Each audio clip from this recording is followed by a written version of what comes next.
ग्रामविकास मंत्री जयकुमार गोरे आणि माझ्यात कोणताही वाद नाही, पालकमंत्री शंभूराज देसाई।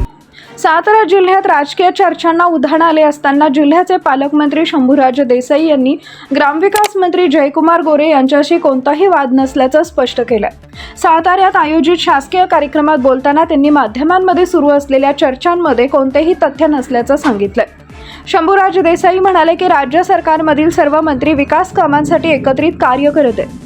सातारा जिल्ह्याच्या प्रगतीसाठी समन्वयाने काम सुरू असून जनतेच्या हिताच्या योजनांना प्राधान्य दिलं जात आहे। जयकुमार गोरे आणि माझ्यात कोणतेही मतभेद नाहीत, जिल्ह्याच्या विकासासाठी आम्ही सर्वजण एकत्र काम करत आहोत असं त्यांनी स्पष्ट केले। यावेळी त्यांनी जिल्ह्यात सुरू असलेल्या विविध विकास कामांचा आढावा घेत ग्रामीण भागातील रस्ते, पाणी पुरवठा, घरकुल योजना आणि अन्य शासकीय योजनांची प्रभावी अंमलबजावणी सुरू असल्याचे सांगितले। आगामी काळातही सातारा जिल्ह्याच्या विकासाला गती देण्यासाठी सरकार कटिबद्ध असल्याचं त्यांनी नमूद केले। राजकीय वर्तुळात सुरू असलेल्या चर्चा दरम्यान शंभूराज देसाई यांनी केलेल्या या वक्तव्यामुळे अनेक तर्कवितर्कांना पूर्णविराम मिळण्याची शक्यता व्यक्त केली जाते।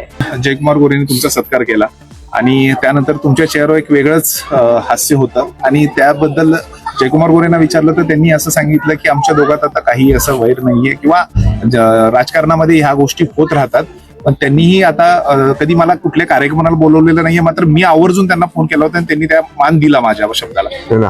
आपण स्वागत सत्कार हसूनच स्वीकारतो ना, कुणी जरी घेतला स्वागत सत्कार तरी आपण हसूनच स्वीकारतो। आणि मान्य जयाभाऊंचं माझं काय वैयक्तिक काय कुठले मतभेद नाहीत। राजकीय विचार किंवा राजकीय भूमिका त्यावेळी प्रत्येकाची वेगळी असते। आता त्यांचा पक्ष वेगळा आहे, माझा पक्ष वेगळा आहे, पण मान्य जयाभाऊंना मी पर्यटन महोत्सवाचं निमंत्रण दिलं होतं। फक्त एकच झालं, मी स्वतः फोन करायला पाहिजे होता, पण तसा फोन माझ्याकडनं त्या गडबडीत झाला गेला नाही। तिथून पुढे मी काळजी घेईन, कुठलाही माझ्याकडचा असा कार्यक्रम असला तर सगळ्यात पहिला फोन मान्य जयाभाऊंना मी करेन। आणि मला वाटते मी जसा त्यांच्या शब्दाला मान देऊन कार्यक्रमाला गेलो, माझं कर्तव्य पण होतं ते, का तर मी जिल्ह्याचा पालकमंत्री आहे आणि मान्य मुख्यमंत्री येत आहेत, मान्य केंद्रीय कृषी मंत्री महोदय येतात, पालकमंत्र्यांना प्रोटोकॉल प्रमाणे हजर राहिलं पाहिजे। त्यामुळे सुरुवातीपासून दौरा संपेपर्यंत मी तिथं होतो। पण जयाभाऊंचं मी आभार मानतो की त्यांनी स्वतः मला फोन केला। आणि शेवटी राजकीय विचार वेगळे, राजकीय भूमिका वेगळी आणि मित्रत्वाचे नातं किंवा व्यक्तिगत संबंध वेगळे, त्यामुळे व्यक्तिगत संबंधाची राजकीय सरमिसळ करणं बरोबर नाही। न्यूज साठी संदीप जठार, गोंदवले।